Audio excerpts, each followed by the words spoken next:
couple you see most every day. A mother and child in a full-blown Chevrolet. In the center of town, she drives like a fiend. With her baby in front, she throws a ship that's mean.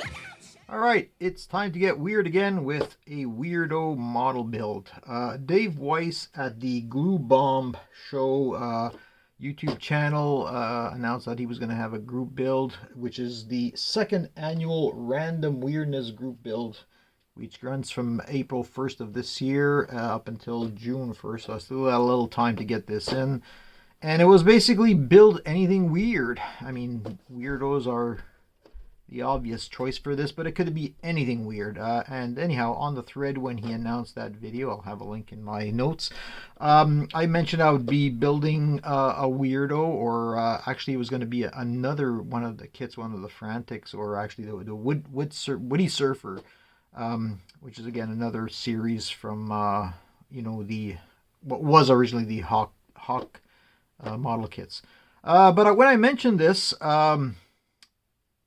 the Steven at the Model Car Minion, a while back, I had the Testors version of the Mama Bee and Baby Weirdo, and he knew I had it.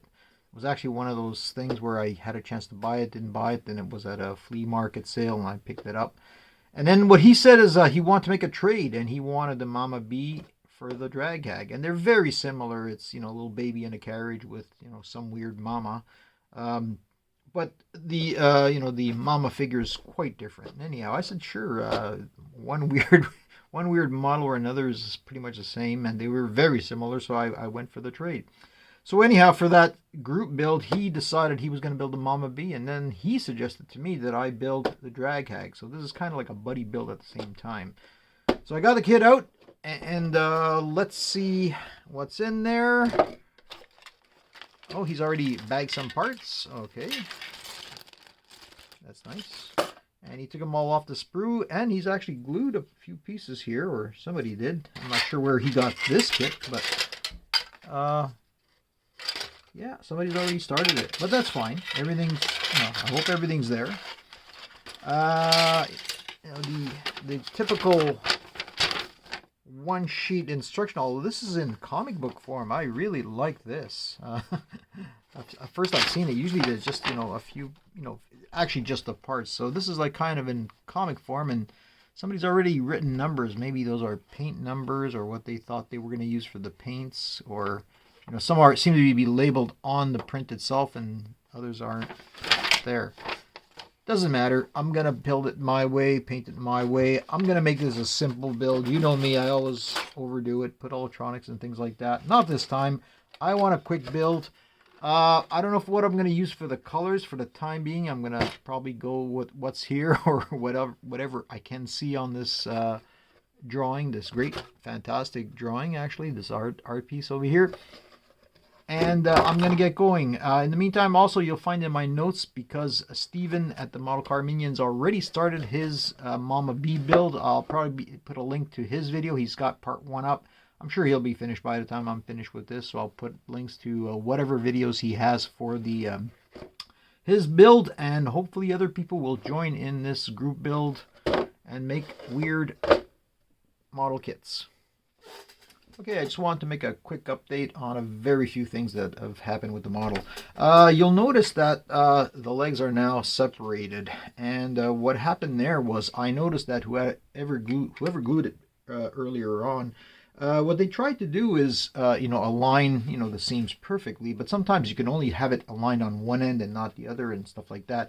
And what I noticed that this was part here where there's texture was where there was misalignment. Like, you can see a ridge that would have to be sanded and puttied, whereas, you know, the foot down here was nice and smooth. But when that happens, what you should be trying to do when you're gluing it is try to get the textured part, you know, glued perfectly, and not worry where it's flat, because this you can easily sand and putty, and, you know, you won't notice it. Whereas if you do the sanding and putting here, if they are misaligned, what you end up is with ugly seam where you basically lose all that texture. So I noticed I could take the part, you know, the piece apart really easy. As a matter of fact, too easy, which was really worrisome. You know, had I left it as is, it could have fallen apart as I was building it. So I had to go back in all the other parts and, you know, this leg came apart really, really easy. As a matter of fact, I noticed, even though the heads was in the box, you know, two separate pieces, I could see that there was glue on both of these parts. So at one point, these were glued, but not glued solidly, and probably just in the box from shaking, they came apart. So anyhow, I cleaned all these up. Now these are the pieces that were glued that are okay. I looked it over. They're glued solidly, and as a matter of fact, I started putting and things like that. So I'll keep these as is, but again, the rest I took apart. One small modification I did was I bored out the engine exhaust over here just to give it a little more detail. And the other small change I'll be doing is just drilling out some nostril holes over here. Very minor. The only other thing I noticed was that although I have a sign, it's got, there's no decals or anything like that. And I was trying to figure out, I looked at some reference photos online. It seems that a lot of people who have included the sign, some don't include the sign at all in their model, but some of them have things like that say like Baby Mama Drag Hag. And I saw more than one pitch like that. So I think at one point this kit or a version of this kit had a decal for that. I don't have anything, so I'll be creating my own variant. I'll use some other wording, something funny. Figure that out. And the last thing I did was I filled in, the baby's face over here with some sprue glue. And once I let that dry, it's kind of thick. It's going to take a while, but I'll probably add a little more. Just, you probably won't see it because he's kind of like in the carriage like this. But if somebody looks, they'll see that, oh yeah, there is something of a head back there, not just a flat surface. So again, very few changes. I'm going to start priming it today. Again, there's going to be some more putting to be done over here.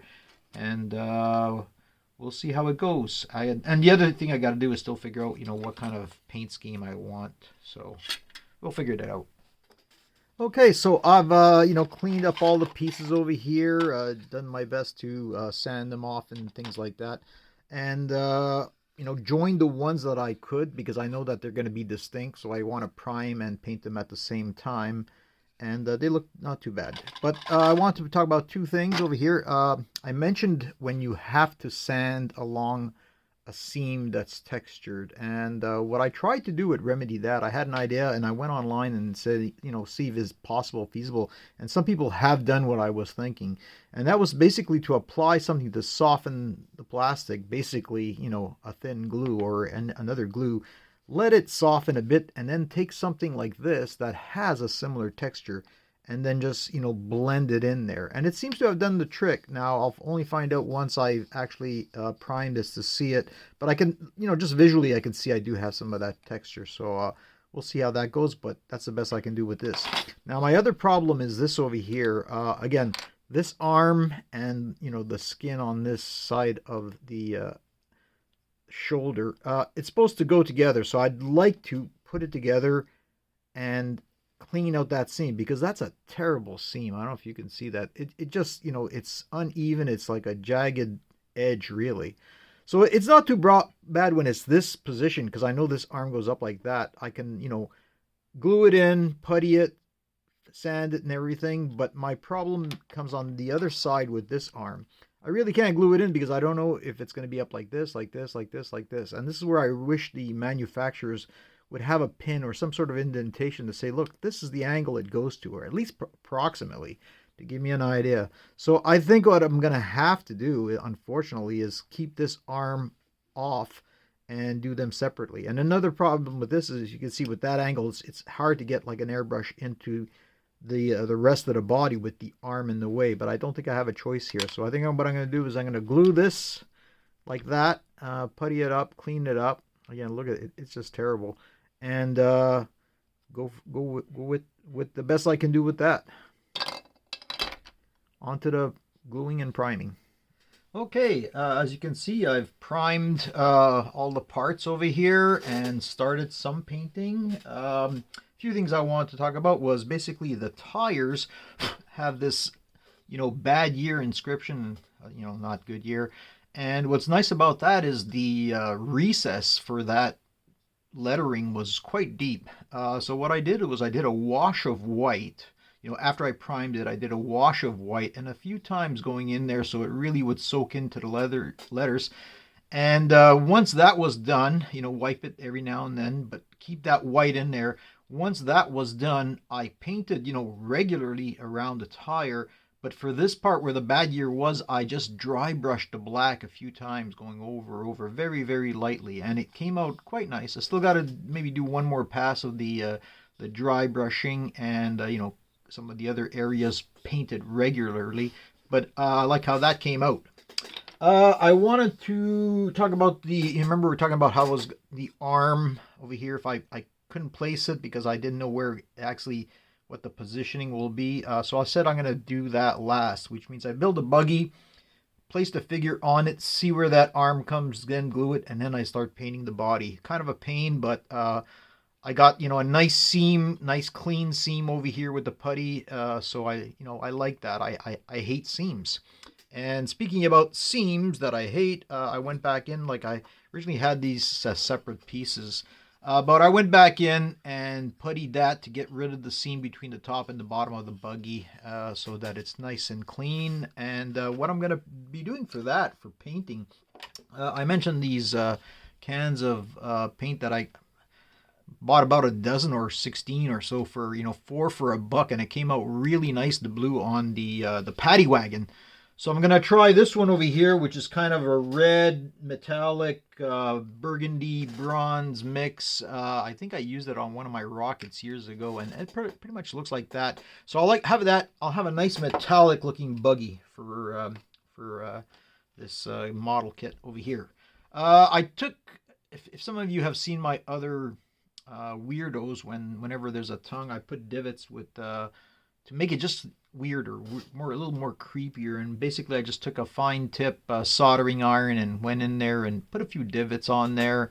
It'll show up a little nicely, once it's all painted and washed, so that you see a creepier figure.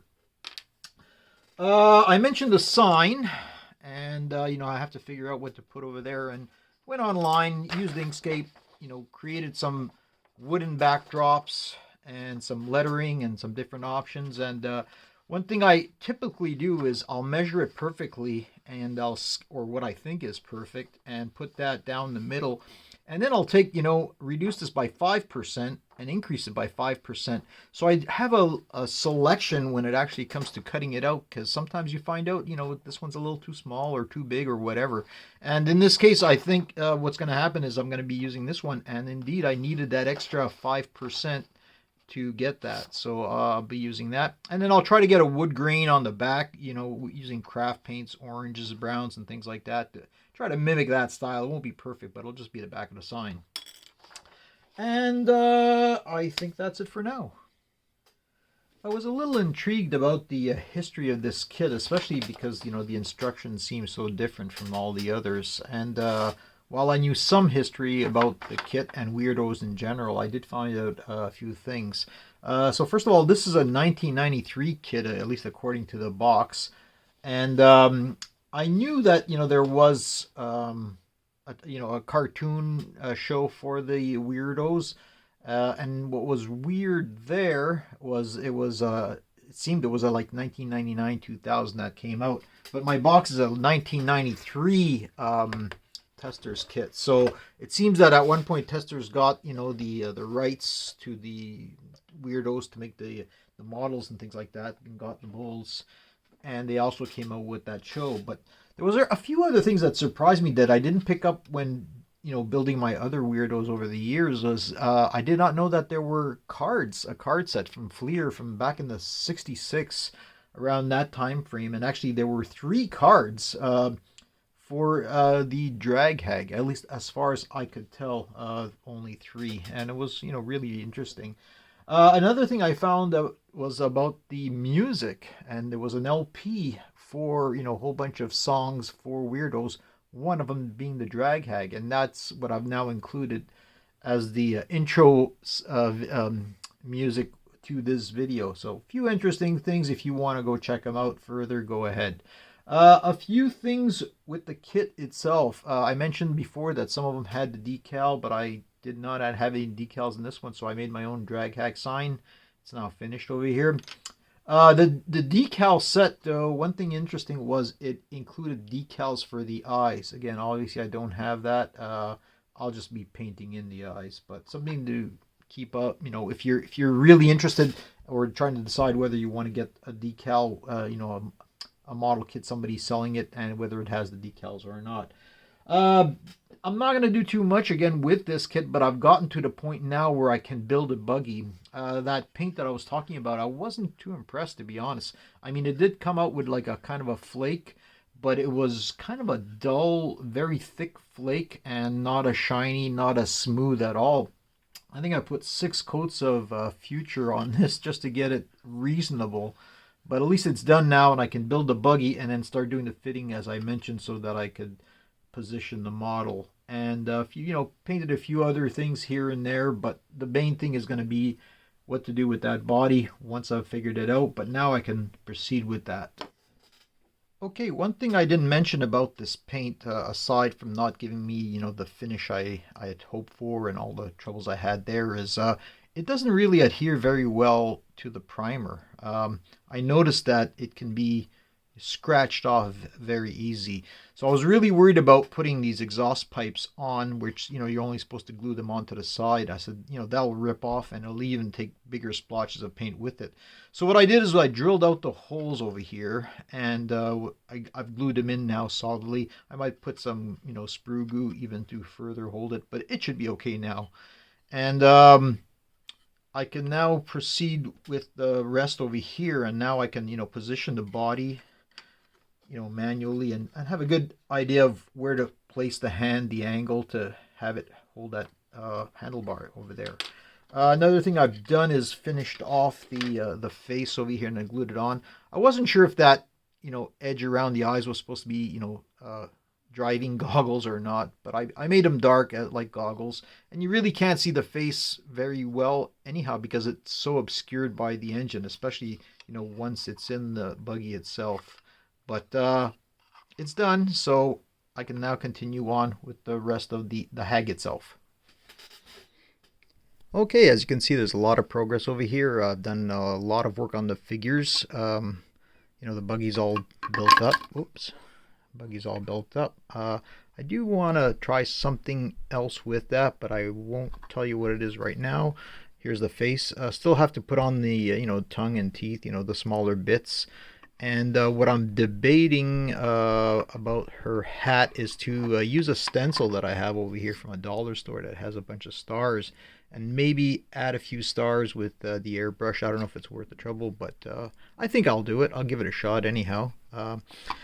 One thing I did do, and this is where I had the mishap, you can see I put a little ring, and that was just foil paper. Like, it took me, you know, like a minute to do. But also, as I was preparing to film this just a minute ago, my camera fell out and, you know, knocked her hand right out. So I had to glue it, and now I had to putty it. And so I'll let that dry and do a little more work there, go back in with the airbrush for that. And what I've also done is I took, you know, a necklace that I had from a dollar store. I can't remember which. I think it was in the Frankenstein or one of the other videos I talked about finding this really, really long chain. Anyhow, I was able to take it, you know, one loop, break apart, well, 2 loops actually, and keep one of the loops that I broke and reattach it over here and try to measure it out. So that'll go over her neck like that. And almost at the end, but a little more work to be done.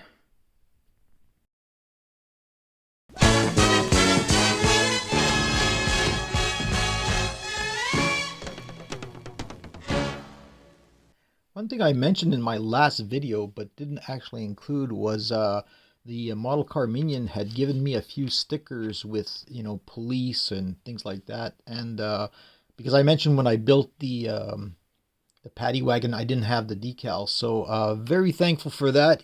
You know, there were 2 just like that, and I was able to squeeze them in. They're not from the kit itself, but they are just perfect for what I wanted, just to show that it was, you know, a police car. So again, great kit. Really, really love this kit. Great for building, great for looks, easy to build, and now complete with some decals. So thanks again to the Model Car Minion.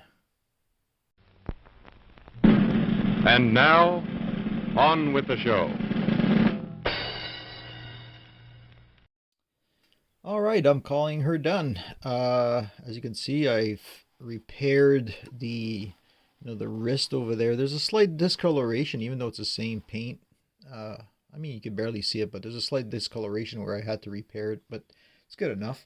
I did add a little, red to the zit on her face. And I added, the stars. I mentioned a few stars on her hat there, really, really quick. And added a few, little cotton to simulate the smoke coming out of the exhaust on the buggy over there. Funny thing was, I actually met up with the Model Car Minion, who was just finishing the baby mama. He's got his second video. I'll put that link in the notes as well as the first. And he mentioned as he was, putting it all together, the last step is putting her into the seat. And it's kind of like finicky to get her in there because, the balance is a little off with the arm and, want to tilt to one side. So he, ended up glue bombing her bum. I didn't have to quite glue bomb it, but it took a few tries to get her seated in there. And then just a little dab of glue at her hand with the milk bottle there to really keep it steady. So again, very finicky kit for a few things, but in general I liked it. I wasn't sure what to go with the paint scheme. I was bugging me, what color do I do the hair and the stretch pants and her top, and in the end I just said, okay, this is what I'm going. We just basically picked a bottle. So there goes another weirdo. I'll show you, I've done a whole bunch of weirdos over the years. I can't recall, this is my fifth one now, and I have a few more in the stash. So she'll be added to the crowd on the shelf over there. I think I can just fit her in that last shelf where the other ones are. So we'll see about that. And a few glamour shots coming at the end. Look out now, you all! There's a real sweet couple you see most every day, a mother and child in a full-blown Chevrolet in the center of town. She drives like a fiend with her baby in front. She throws a ship that's mean. Look out, Shaq! Here we come! There's a little old lady on the way to the store. You'd never know that her buggy's full bore. People never allow